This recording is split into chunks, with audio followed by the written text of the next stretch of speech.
Happy Friday, everybody. Josh here with On the Wrong Lead. Another episode of The Get Outs. I'm joined as always, Mr. Matt Carlson. Matt, how are you doing, my friend? Doing well. We actually got out last week. I think both of us. At first time ever, we were pretty quick. Now, granted, it was a chalky ticket, but I sorely needed to get out last week the way I was going. So I know I saw Nick Severs, kind of being like, well, hey, at least you guys hit it on like a $6 ticket, right? that's true. So, Yeah. After scratches, I think I was 1 by 2 for my A's. So yeah, did I play it for more than $5 because I hadn't hit a race in the first 2 weeks at Del Mar? Otherwise, no. But hey, whatever. Yeah, I hit it twice, so I hit it for $6. Unfortunately, I was very, very, very pressed to the 4 in that last race. I think I had that for like 5 or 6x. But the way that I don't know, the payouts were kind of weird. Like I didn't think the 5 who won that last race was going to be as short as he was. So I thought my structure was right. But if the 4 would have won, I think I would have gotten like double the payout. And generally, like, I mean, I guess it's not that bad, but I don't know. I guess I just didn't realize how short that 5 was going to be in that last race. So yeah, I think I was obviously rooting for the 1 in that race who finished second straight up the rail, because that would have been probably like an $800 or $900 score from me. nice. Oddly, that race didn't set up anywhere where I thought it would. Right, I thought that 4 was going to be too far back, and he kind of pressed up, and I thought that 5 was going to be wiring and on the lead, and JJ kind of closed from the back on that horse. So I was right for the wrong reasons or whatever, but take him. So Yep. he's losing. Yeah. So this week, as usual, we're going to take a look at the late pick 3 at Del Mar, $3 base, and obviously you can bet it on Aim Wager. Check out our friends at Aim Wager. We have a affiliate link below. If you guys are not signed up yet, they have a nice little sign up bonus. And then obviously, if you're looking for PPs, you can check it out, drf.com. They got the chat bot out there. Matt, I love that you're already breaking the thing. I am sure that you need to message our friend Gino with some of your feedback, 'cause I think he'll be able to bring it up. But I've played around with it. Some stuff I'm like, wow, I'm surprised it's giving me this. Other stuff, I mean, like, selflessly, I asked it for content ideas. It did not like that question. Yeah, mess around with it. It's still in beta.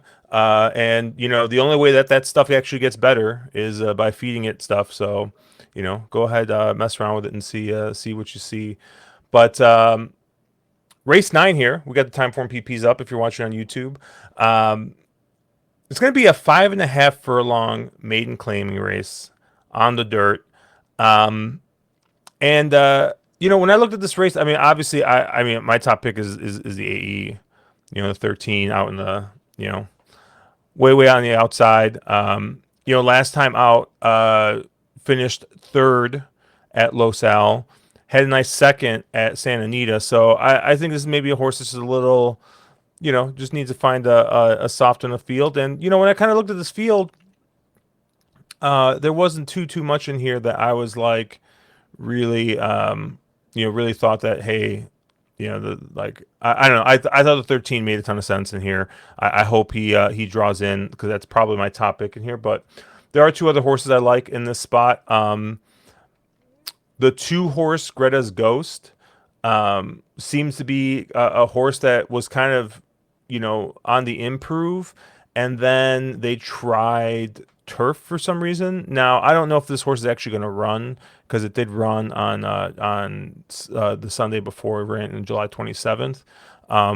But I mean, I don't know, just kind of stalked a little bit and then just went off. So I don't know if that was just like a glorified work or what happened here. So interested to see what happens if Greta's Ghost gets in here. But the first time starter, the I believe it's a four, Big A's little one, is one that, I kind of looks like a horse that had been, kind of working pretty consistently and kind of had a maintenance work two back, and then, fired a pretty nice work, 5 furlongs in a minute three, or a minute flat basically. And yeah, I like to see these horses, coming in here.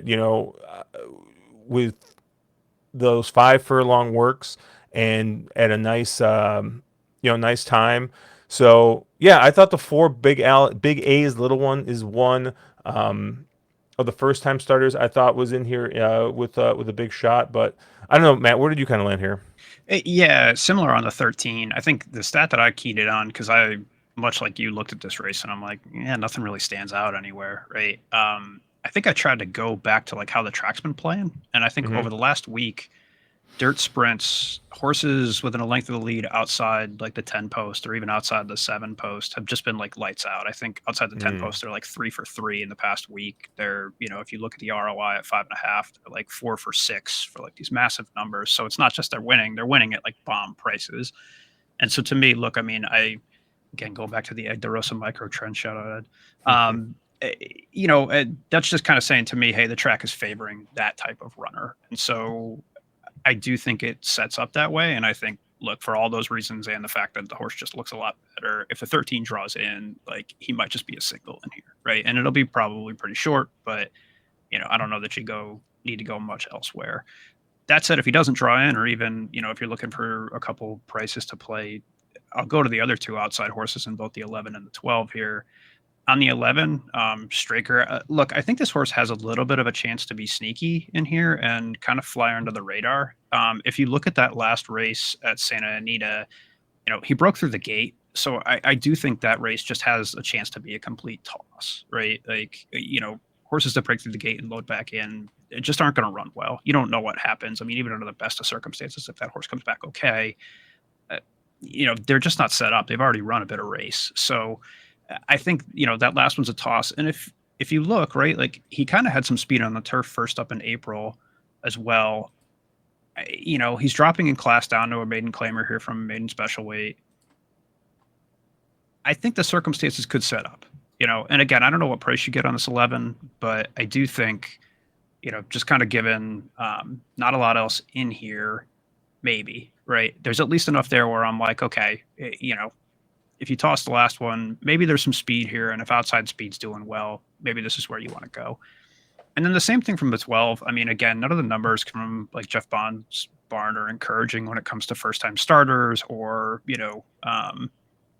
when it comes to, debuting in maiden special or maiden claimers, et cetera, right? I think he's 0 for 5 debuting maiden claimers. He's like 1 for 23 overall on debut, just per DRF's numbers. But I do think the gate work, at least two back, was pretty encouraging. Was breaking with a horse that I think is a Hanson Colt Saturday, who was like a 200K and RNA. So, again, is working with some talent in here. And, again, maybe the track sets up for him. Maybe there's enough. I think the Dam has some pretty good numbers actually running dirt sprints. I forget who's out of, but I didn't look up siblings or anything like that. You probably could. Again, I don't know what this horse really wants to do, but just from a firster perspective, I do think another one that could fly under the radar when it comes to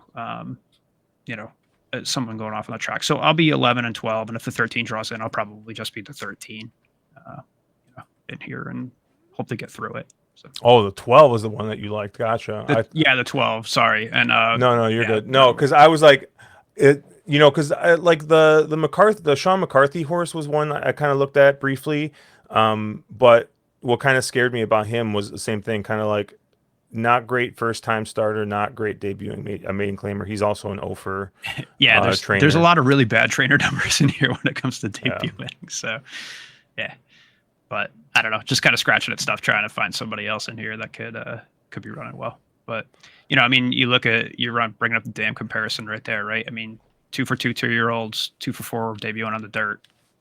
I mean, there's some talent hidden in there. I don't know what price you get if people see that, but maybe. Yeah, yeah. I kind of had a tough time with this race because I think, like I said, if the 13 draws in, I'm basically like all in. I think on that 13, and yeah, like other firsters, I thought the 4 kind of was a little interesting, but I'm really hoping this 13 draws in. But if you and I are both on it, my guess is that it's going to be a pretty short price, but. We'll see. And like I talked about this before. One of the things I've been doing is looking at like formulator and seeing what like the buyer speed figure comes back. And obviously, the horse has run 2 really consistent buyer figures. And some of these horses have run similar figs. I mean, Sexy Blue's got a 59 2 back. So maybe he's one that actually he's probably one that won't get bet just because of the connections. But this is another one. I mean, it's fired a bullet work last time out. And coming back from Los Al, which we've seen it before. There's just some horses that do not like that surface. So Yeah. maybe Sexy Blue's one that you could take a look at. In fact, I might just Yeah, I looked make a at that little horse note a here. fair bit, right? And I do think cutting back to 5 helps that horse, or 5.5 helps that horse too. I don't know. That just struck me as the horse that, like, on figs alone, is the best horse in here. So to your point, maybe takes money. Yeah. But I don't know. Just looked like one who should have won already if he was going to. Yeah, I thought this was kind of like I said, it's kind of a tough race, but we'll move Yeah, it's on not to easy. the 5 furlong stakes race here, race 10, and we got a field of 8 here. Matt, where did you land here? Yeah, I think the standout horse to me is the 6 in Liberation. I thought on my fix was the one that kind of stood off the page, ran huge in debut. I think the biggest encouraging thing was she's passed horses, and I think, look, if you've got 2-year-old fillies, right? If anything just sets off the alarm bells that like a race could melt, um, it's 2-year-old fillies, right? Like they tend to go out incredibly fast, and especially at state bred level. And so you're looking for a horse that can run by a few. And I think this is the one that especially at running 4 furlongs at Santa Anita or 4.5, you know, can at least show some ability to be able to do that and pass in that configuration. Not many horses are going to be passing at 4.5 furlongs. So, look, that's the one to me that stands off the page. Again, I don't know what price you get. I did think that the 2, what's a good name, would take a lot of money in here. And I do think it's hard to ignore the 2 in here. And so I probably will play it as a B if the 6 is favored. But if the 2 goes off favored, maybe it's one to toss out. Look, I mean, Peter Miller and JJ Hernandez are 6 for 10. They're 6 for the last 10 together. So while it's fun to think that this might melt, the other side of this is maybe that horse is just really fast and runs past everybody. So, if you're looking to get coverage from somewhere else, like depending on the prices I'm seeing coming into this, maybe I'll use the 2 as well. Maybe I won't. But I do think of the speed in here is probably the one that gets to the front and maybe just takes him all the way around, again, depending on how the track's playing too. So I'll use potentially the 2 as a B. The other B that I did want in here, I think, and maybe at a bigger price, is the 4 in Lino's Angel. And again, I think, it's hard to kind of want to take a stone cold closer at 5 furlongs. But oh, by the way, I mean, last time out, this horse did win doing exactly that, right? And I mean, I don't know how strong that race was, but lost a fair bit of ground against that field doing it, and that wasn't even that fast a pace. So hey, maybe it's just a case where she really wasn't running against much, but maybe she's just good enough to do this here. That was a huge jump kind of coming into the second race. And again, if it does melt, if this is a better setup for that horse, hey, why not, right? If you get the right price, I think is one that could potentially surprise if the other 2 take too much money. So, TBD, depending on how the board shapes up. I do think, Liberation in the 6 will be kind of my main play in here, but potentially using both the 2 and the 4 as well. Just seeing how the board is kind of playing into them. Tyler Bays and Edwin Alvarez's only win on the meet, only win in the last year in 3 tries, and paid $45. So Yeah, but uh, like, look, right? I mean, that means that if the connections are terrible, this horse has to be amazing, right? Like to run yeah, through all of that, right? Like that horse ran through a bunch of walls just to be able to win because Lord knows they ain't winning otherwise. yeah. So yeah, it was interesting. And it's kind of funny. Once again, I'm kind of pulling up the formulators here, and the two was probably the horse I'm most interested in, but he does look a fair bit slower. I mean, he's like 20 points slower than the six. So my guess is the six is going to get absolutely hammered in this race. But I mean, he looks tough in this spot. But I'm gonna have a ticket with the two. Um, you know, JJ is getting up here for Peter Miller, and this just looks like the speed of the speed, inside drawn, and going 5 furlongs. I think, maybe he is just going to go too fast. The Liberation, interesting. Timeform's got that day kind of marked as like a closer day, so I mean, he did come from a little off of it. I mean, really just tracked the pace. So I don't know. Maybe that figure is a little bit inflated, but I don't know. It'll be interesting to see. We'll see what happens here. I'm probably going to end up on the top two choices in the two and the six here, but I think hopefully we can get some separation in the next race. And that's race 11. We got a 2-year-old California Turf Maiden going a mile on the turf.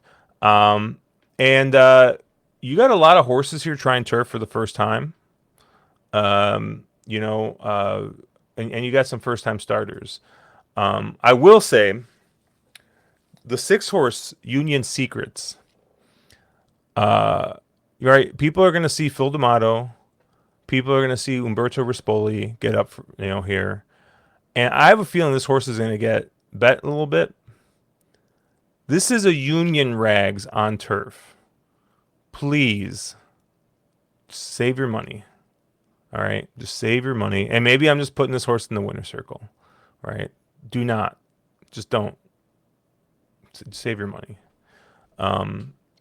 I do like the other first time starter though, the one Oracle of Paradise. Has been working absolutely lights out. Has got that bullet last time out at Del Mar going 46-2. So this is one that, like I said, I wouldn't be really surprised if wins. Interestingly, Herrera does not ride for Brian Cornier like at all. I don't have any races in the last year on time form. I'm guessing Formulator's got nothing either. But you know, this barn fires well with 2-year-olds, fires well first time starting, fires well first time turf. So I really do think that the connections look good here.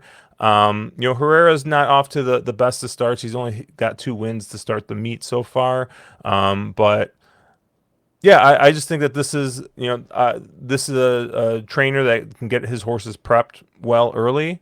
And Golden Sense is on 2-year-old first time starters. He's about average, 10%. He's plus on turf sprints and turf routes. So I think this looks like a horse that can fire first time out. The other horse I'm going to use is the 4 Mulholland Drive. First time at Santa Anita, just kind of, I don't know, basically lost contact with the field. Pretty, tried to make up some ground early and then just kind of sat fourth the whole way and lost, by a ton. And the next time out, dropped into state bred, still maiden special weight, and kind of had the same trip, just kind of chased for a bit and then just kind of sat in fourth and finished 13 lengths off of it. Call me a glutton for punishment, but if I see JJ Hernandez ride that horse once and he was kind of a no-hoper, rode him again, same exact thing, and now he's coming back for thirds. I mean, he could ride any horse that's running in this race. I think anybody would be like, oh, you want it? Like, sure. Like, the fact he stays here makes me think that he's either seeing something in the morning. Maybe he likes the fact that this horse is getting back on the turf. It says sired by I'm pretty sure meme semi meme horse Mo Forza. That was a horse that was just like couldn't lose for a while, and then I think just uh, kind of fell off. And I didn't even realize that Mo Forza was even going. But yeah, I mean, this is a horse that just like loved to win, and then just like randomly, like when he would get to the grade one level, seemed to kind of have a little bit of a I think this came up a little bit short, but cool horse. So yeah, so I just like the fact that JJ staying aboard. I mean, JJ and Peter Miller win at nearly 40% with a $3.12 ROI, which is just nuts to win that much and still pay that much. So yeah, those are the only two horses I'm using in this race. I'm using the 1 and the 4. Where did you kind of land here, Matt? So I tried to get around the 4. I thought the 4 would actually take a lot of money in here. And to Mm, me, and again, I think because of what you said, right? Because, Peter Millen and JJ Hernandez have been that hot connection, right? Like I said, 6 of the last 10. And so I thought people would see that in a race that doesn't have too much else going on and really kind of key in on that horse. And, look, I don't want to bet Mo Forza because you kind of spoiled what I was going to talk about by bringing up that connection there. Mo Forza doesn't have a win yet, right? Like his mm, his offspring don't actually have a race that they've won. Now, granted, I think that's in a very small sample size of 7 races, and 2 of them are with this horse. So maybe there's some ability there. Maybe this is what the horse wants to do, right? If Mo Forza was a turf router, you know, yeah, maybe, right? And I do tend to think that kind of those new sires get better dams and things like that. But yeah, probably you don't play into that when the horse's stud fee is $7,500, right? Uh, so with all that, right? I mean, price dependent. I thought this one would just take too much money. If you get a decent price by some chance, go for it. I just figured I didn't want to go here, especially given how I was going to play race 10. So I kind of went with the angle of, okay, if I don't like the horses that I've seen run on turf so far, where can I potentially squeeze some value out of horses that I expect positive moves out of, like either go to the trainer move angle or the horse sire angles or things like that, right? And so the two that stood out to me there are the 5 Segundo and the 10 Bandolero. I think, again, the 5, like, again, Ryan Hansen's been incredibly cold. But if you look at like kind of the way he moves these horses up, right? He's a positive ROI when he goes dirt to turf. He's a positive ROI when he goes sprint to route. Hell, he's positive when he wheels back in kind of that 2 to 3 week time frame overall, right? They're kind of in that, you get 250 to $3 on an ROI for all those angles individually. Those add up, right? Nyquist, I think, is a little bit better turf routing than dirt sprinting, lower percentage, but higher ROI by a fraction. And I also think, look, I think the work to back on July 7th could indicate this one maybe has a little more speed. And in a race where I don't think there's a lot of speed signed on, you're kind of thinking, okay, well, who could potentially wire this? And if I want to get around the 4, who does look like he has some early foot as well, this is one I think could be hidden in that shadows and say, okay, you're going sprint to route, you have a decent gate work. Maybe he can be more forward, right? Maybe Kimura is just going to full send out of the gate and wire this one around, where I don't think the 4 is all that fast, even though he's mapped to be kind of a lone leader. So, all that said, I think those add up to at least make me want to take a chance on this horse. And then very similar factors on the 10 from Bandolero, right? Positive expectations moving dirt to turf for Peter, and positive expectations going sprint to route. Positive expectations kind of wheeling back on the time frame that he's wheeling back on. And I think more broadly, like, Antonio Frisu has been really good so far riding here, right? Like he's 11 for 62, ROI 225 on the, all time at Del Mar. He's a positive expectation too. So I think all of those things kind of add up and say, okay, if you're going to play this just, expected value wise, historically, those are the 2 horses that to me stand out. And if I'm, otherwise unknown as to how these horses are going to run, at least I have some excuse to say, well, historically, you'd expect money back playing it this way. I also think you could probably, if the 11 draws in, sneak in a very similar angle for Tim Yakteen, making same moves, right? Kimura, I think Kimura's probably his go-to rider here. So, you know, if the 11 does draw in, kind of see where he ends up going. If Kimura stays on the 11 rather than stays on the 5, maybe that's when you swap in and out, because those other things would go out the window, depending on who gets picked up. But yeah, I mean, I think you could make an argument if the 11 draws in that he's, a potential in here as well. So if the 11 doesn't draw in, I'll be mostly through the 5 and the 10. Again, just trying to get around what I think will be short in the 4. All right. And then obviously, we've had our beer bets and best bets and other stuff going on. And last week you dropped the ball a little bit. You forgot to get your best bet in. But what's funny is we kind of we talked about the lead pick 3 here, but we ended up covering 2 additional races in the late pick 5, which is the high takeout pick 5. Yeah, the 24% pick 5. Yeah. Anyway. But you went to race 8 for your best bet. So what did you like in here?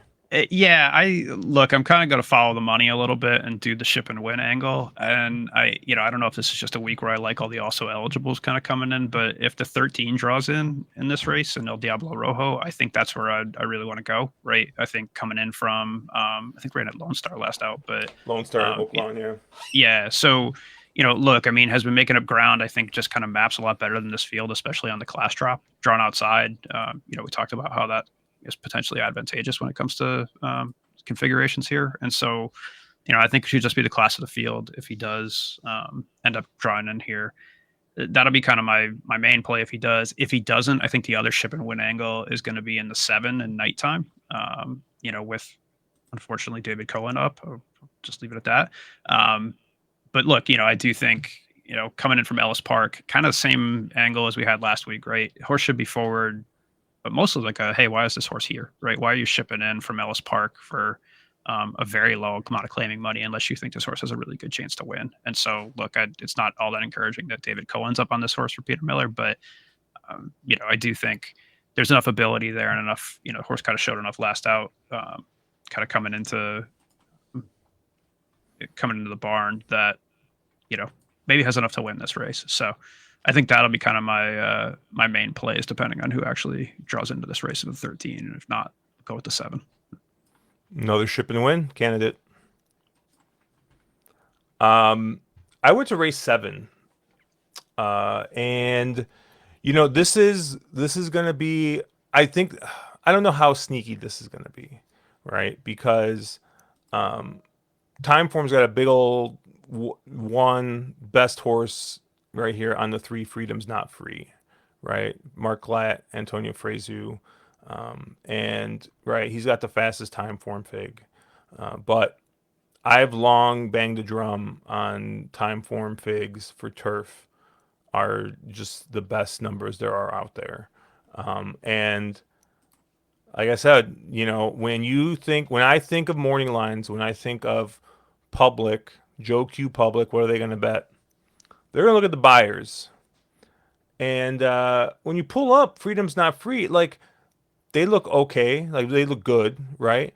But they don't look significantly faster than what a lot of people are thinking. And I think that this horse, the Padre on the outside, I think people are going to see that 85 buyer, which is the fastest last out, second time in the U.S., and everyone's just like, hey, like, right, these are the best horses here, right? Frezu gets off a horse for Phil D'Amato, who's someone he rides for a lot, to get on this horse. The Freedom's Not Free. And oh, by the way, Frezu and Mark Glatt are only 25% over the last year, 22% at Del Mar in particular. I just think that this horse has got to be very, very well met in this spot. Obviously, he's fired a bullet work. I think that there's a lot going for it. It's going to be price dependent, right? This is my top pick in this race. I think this is my top pick in the race that maybe looks a little competitive. So I'm going to guess that you're going to get maybe like 5-2 on this horse, like as like your second choice maybe. But I don't know, Matt. You got this look on your face. You think this horse is going to be like just absolutely hammered, and I'm just like being hopeful here. Which one? The one The or three. the three? No, that's not what I'm thinking. I'm thinking something a little bit different. But go Uh ahead. oh. But no, I mean that's just what I'm gonna go with. I'm gonna go with the three here. That's my best bet of the day, and we'll see what kind of price we get here. See, I'm surprised in here when you said you took race 7. I thought the angle you'd go to would be the fact that Mike Smith has 2 mounts on this card, and one of them is Oh on this no. 5, and the other one is in the first race on a first-time starter. Uh, So maybe yeah, just be a heads up, right? You just yeah. That key in. that's No, always he was that's here always last an time for this angle. horse, but That's you always know, that's always an angle. So, um, interestingly, yeah, because this was a Mandela horse, and it looks like change barns there. So, yeah, um, our good friend Bobby Marks loves the angle where change barn, but jockey stays on. Uh, mm. that's I don't know. Don't quote me if that's an actual positive angle or not, but something to look out for there. So Anything else on this card? no, I haven't dug into the early races yet. So nor have I dug into anything today, which I think is going off right now. So Oh, I mean, it's probably for the best. yeah, Uh, yes it is. but that's gonna do it for us here on You've Got to Be Shot to Me, or the Get Out presented by You've Got to Be Shot to Me. Whatever. We got a couple more weeks of this before we get back to our bread and butter. But obviously, check us out at ontherwronglead.com, at wrong_lead on Twitter. I am at Cherry Drink. Matt is at Slow and Steady. Hopefully, we get you guys out this weekend and get you out for a little bit more than the $56 or whatever it was last time out. But hey, win's a win. Sometimes you gotta take what they give you. Right. Have a good weekend, guys. Good luck, everybody.